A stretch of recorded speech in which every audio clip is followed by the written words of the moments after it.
Atenção, porque vai começar a aula de língua portuguesa. Olá pessoal, tudo bem com vocês? Oitavo ano EJA 4. Estamos aqui para mais uma aula de língua portuguesa. Hoje nossa aula de número 16.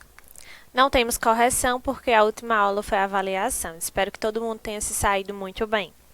Então vamos para o nosso conteúdo de hoje, que é o gênero textual entrevista. A entrevista ela é um diálogo entre duas ou mais pessoas, né? Eu vou ter o entrevistador e o entrevistado. Então, duas ou mais pessoas. Então, posso ter o entrevistador ou mais e o entrevistado ou mais. O objetivo principal é extrair declarações e informações sobre um determinado assunto, né? Muitas vezes informações mais detalhadas, mais minuciosas. As entrevistas elas estão veiculadas, né? Elas são muito utilizadas nos jornais, sites, revistas, rádios e TVs, com o intuito de passar um conhecimento para a população. Além de jornalística, existe também entrevista de emprego, a entrevista social, psicológica, entre outras. Os gêneros jornalísticos têm grande importância para a sociedade, por possibilitar à população o conhecimento sobre fatos e assuntos por meio de profissionais, que apuram os detalhes e o apresentam de forma completa e precisa.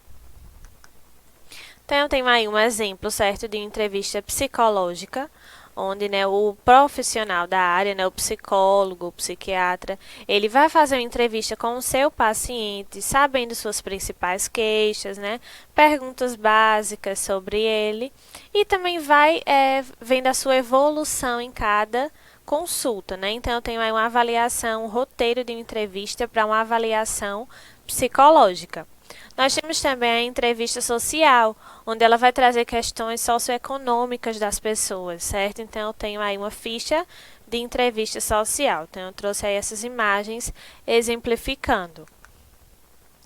Temos também a entrevista de emprego, bastante conhecida, onde eu trouxe aí nessas imagens alguns questionamentos, algumas questões que são levantadas em entrevista de emprego, como fale-me um pouco mais sobre você, qual a experiência nessa área, por que você tem interesse em trabalhar conosco, você prefere trabalhar em equipe ou sozinho, você é capaz de lidar com prazos curtos, por que devemos te contratar, quais são os pontos fortes, quais são seus pontos a serem melhorados, Então, ela vai trazer questões pessoais e profissionais daquela pessoa que está sendo entrevistada, Para que aí sim ela se convença de que deve contratá-lo, Então, eu tenho aí exemplos, de perguntas que são feitas em entrevista de emprego. Então, vamos lá para as características da entrevista. As principais características são a oralidade, eu vou lidar diretamente com a oralidade. O discurso direto. Por que discurso direto, professora? Porque eu vou ter uma reprodução integral da fala do personagem, Eu vou reproduzir exatamente como foi falado. A primeira pelo fato de tratar-se de um diálogo e a segunda, pois na maioria das vezes o diálogo é transcrito exatamente como foi conversado, Então, quando se passa para um meio impresso, para um meio escrito, a entrevista ela deve realmente ser escrita da forma como foi falada, literalmente da forma como foi falada, de forma como foi feita aquela entrevista. Então, nas entrevistas publicadas em meio impressos, como por exemplo, é possível perceber a utilização de muitos sinais de pontuação, como travessão, aspas, reticências, interrogação, parênteses, em alguns casos até detalhando aspectos do entrevistado, como emoções, lágrimas e risos. Então, é possível nós identificarmos em uma entrevista impressa os sinais de pontuação. Por que vai ter tantos sinais de pontuação? Porque ele vai dar a entonação necessária, da forma como foi dita na oralidade, vai ser transcrita ali para o meio escrito. Então, eu preciso colocar essa pontuação para dar a entonação necessária quando o meu leitor ele vir a ler aquela entrevista. E realmente vai vir todos os aspectos que foram abordados naquela entrevista. Se houve choro, se houve risos, é necessário colocar aí na questão da escrita. Então, características gerais, né, do gênero entrevista. É um texto informativo e ou opinativo. Também pode trazer a opinião, né, o entrevistado pode trazer sua opinião. Presença do entrevistador e do entrevistado, tem que ter ao menos essas duas pessoas. É uma linguagem dialógica e oral, né? Eu vou trabalhar com minha oralidade. Eu vou ter a marca do discurso direto, né? Eu vou ter o discurso direto, a transcrição real da minha fala e da subjetividade, né? Então, eu vou também transmitir ali as minhas emoções. E vai mesclar da linguagem formal e informal, porque aí eu estou lidando de uma forma espontânea. Então, de acordo com quem está sendo entrevistado, ele pode colocar algo mais formal e informal, dependendo daquele contexto. A estrutura da entrevista. De maneira geral, a entrevista ela é estruturada da seguinte maneira. Eu vou ter a definição do tema, o roteiro, o título e a revisão. A definição do tema é o primeiro passo para a entrevista acontecer. Somente a partir daí, né, eu vou escolher o entrevistado, que tem mais conhecimento sobre aquele assunto e que contribuirá para enriquecer o texto. Então, a partir do tema definido, eu vou descobrir, chegar até quem eu vou entrevistar, sabendo que vai ser aquela melhor pessoa que vai atender aquele tema. O roteiro, né, como o próprio nome diz, é o material que vai guiar o entrevistador no momento da entrevista. Então, para elaborá-lo, eu preciso conhecer bem o tema e a pessoa em que eu vou entrevistar. E a partir daí podem ser listadas algumas perguntas que vão nortear o trabalho, né? Aqui vai nortear a minha entrevista. Porém, pode surgir algumas questões, né? Algumas perguntas que sejam interessantes, que não estejam ali no papel, né? Mas que aí surgiu e vai trazer um conteúdo a mais naquele momento.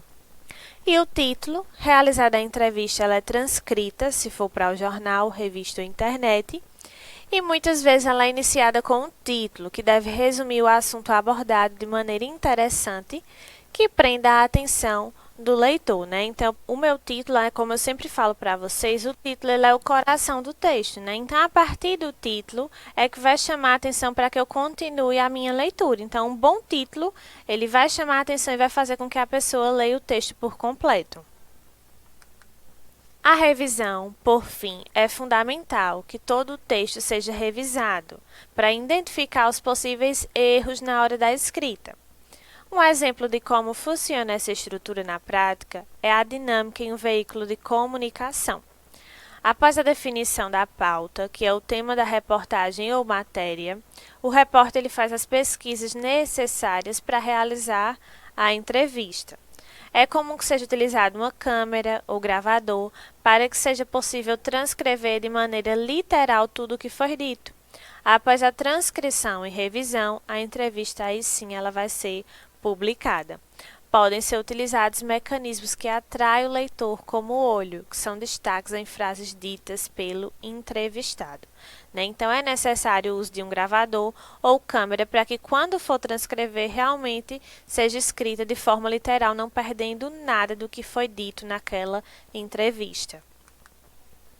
Os tipos de entrevista jornalística, certo? Existem 7 principais tipos de entrevista. A individual, né, que é realizada apenas com o entrevistado e o entrevistador, e é algo previamente agendado, marcadinho, então está tudo certo. A de rotina, que acontece a partir de conhecimentos factuais de interesse público, com personagens que estiveram presentes nessas ocorrências, que podem ser acidentes, mortes, assaltos, enchentes, entre outros. Então, essa de rotina aí não é algo que vinha agendado, é algo que aconteceu de repente, né? Então, eu preciso fazer entrevista sobre aquele acontecimento, por exemplo, um acidente. Então, os personagens ali envolvidos vão ser os que estavam envolvidos no ocorrido. Em grupo, mais conhecida como coletiva de imprensa, né, que é realizada com jornalistas de diversos veículos e cada um faz suas respectivas perguntas ao entrevistado ou aos entrevistados, né? Então, é chamada coletiva de imprensa. A exclusiva, que é uma entrevista concedida a apenas um jornalista, com informação que ainda é desconhecida por todos, né? Então, é algo exclusivo. Pesquisa, que é realizada por especialistas que devem dar uma informação técnica, porém de fácil compreensão, sobre determinado assunto. De personalidade, que vai descrever a vida de uma pessoa famosa, com seus hábitos, história de vida e curiosidade. Então, eu vou ter aí uma entrevista de personalidade. Opinativa é a realizada com pessoas que possuem experiências e conhecimentos sobre determinados assuntos, como atletas, estudiosos ou profissionais consagrados. Caracterizada, que são os trechos curtos de uma entrevista, que são inseridas em um texto, né? Então, ela vai vir destacada aí entre aspas, né? E transcritos exatamente como foram ditos pelo entrevistado. Então, eu vou ter aí a entrevista dirigida e não dirigida. A entrevista dirigida é a que visa obter detalhes sobre uma experiência vivida pelo entrevistado, como acontecimentos factuais, tragédias, crimes, entre outros. Nessas situações, muitas vezes, o entrevistador não elabora um roteiro com perguntas pré-determinadas, e sim a partir do que está sendo conversado, né? Então, a entrevista dirigida, ela vai surgir a partir de um acontecimento aí factual, então ela não vai ser nada agendado, né? Vai acontecer, vai surgir a partir dali. Então, as perguntas vão sendo elaboradas a partir dali do que está sendo conversado. Já a não dirigida é aquela que é preparada com antecedência, né? Vai ter a elaboração do roteiro, dos entrevistados, pesquisa, perguntas. Então, a não dirigida, né? Que é aquela toda preparada. E aí eu tenho um trecho, né, de uma entrevista exclusiva com Luan Santana. Trouxe algumas partes aí da entrevista para vocês. Então, vamos lá. Tenho aí a primeira pergunta que foi feita para o artista. Acabamos de iniciar um novo ano. Os anteriores foram decisivos para a consolidação como artista de renome nacional. De que modo você resume os últimos 10 anos? Eu amadureci. Hoje sou um homem na imagem e no som. E é óbvio, natural mesmo, que o trabalho siga a minha realidade, minha identidade, mas com a essência de sempre, que é a mesma, a do romantismo. O meu público cresceu comigo, também amadureceu ao longo desses mais de 10 anos de carreira. Perceba em meus shows que tem pessoas de todas as idades.